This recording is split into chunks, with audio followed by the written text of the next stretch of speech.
I mean, we do talk about the right and the alt-right a lot on this episode, or not this episode, this podcast, and that was actually something I was going to make a video about. Is that I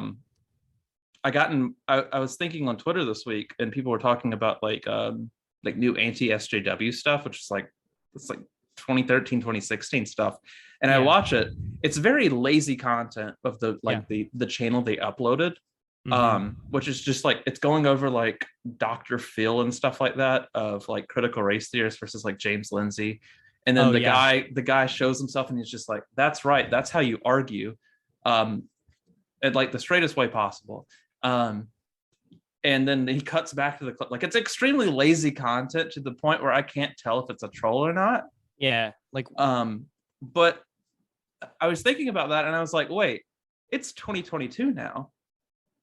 2015 and 2016 were what? What's that? That's like 6 or 7 years ago. So like the little tiny kids that were watching like only like Minecraft YouTube back then are now like people who have political opinions, who had no experience of Gamergate at all and have no understanding of what happened. Maybe we should be a little bit concerned about this stuff. It was so like the lack of cultural understanding or being living through that cultural moment, not preparing sorry for sounding old, but the coming generation for recycled rehashed right-wing pipeline stuff. Is that kind of what you mean? Yeah, that's what I'm concerned about. Especially I didn't go quite as far. The furthest I got was like a couple Jordan Peterson videos when I was younger, which is not honestly not that far in the pipeline considering a lot of other people. That's true. Never got to like that actual like Nazi stuff like Stephen Molyneux, and I may have only watched like one Ben Shapiro video. It's a very small amount. Like I was quite lucky, but I also 2018 was kind of like a big height in BreadTube, even if they have more followers now. It was a lot more coherent. Yes. I'm not as familiar with the ecosystem of BreadTube, to be completely honest, because surprisingly, I don't consume a whole lot of content. I have a few podcasts that I listen to. I read a bunch of articles.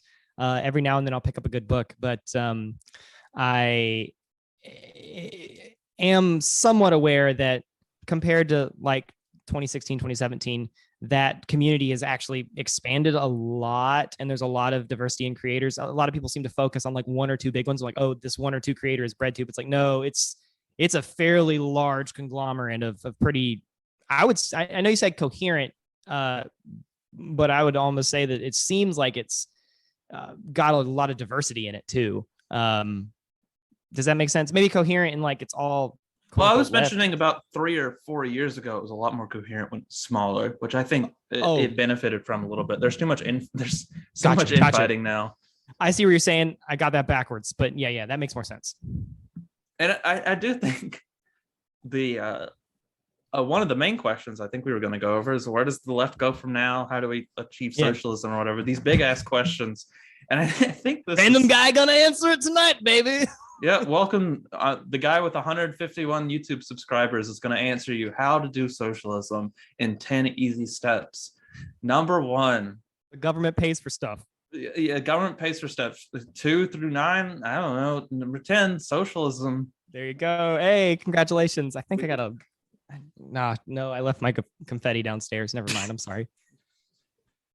Imagine for YouTube there's confetti here, and then podcast you're already imagining the visual part of this. Just imagine Mike put out a confetti thing.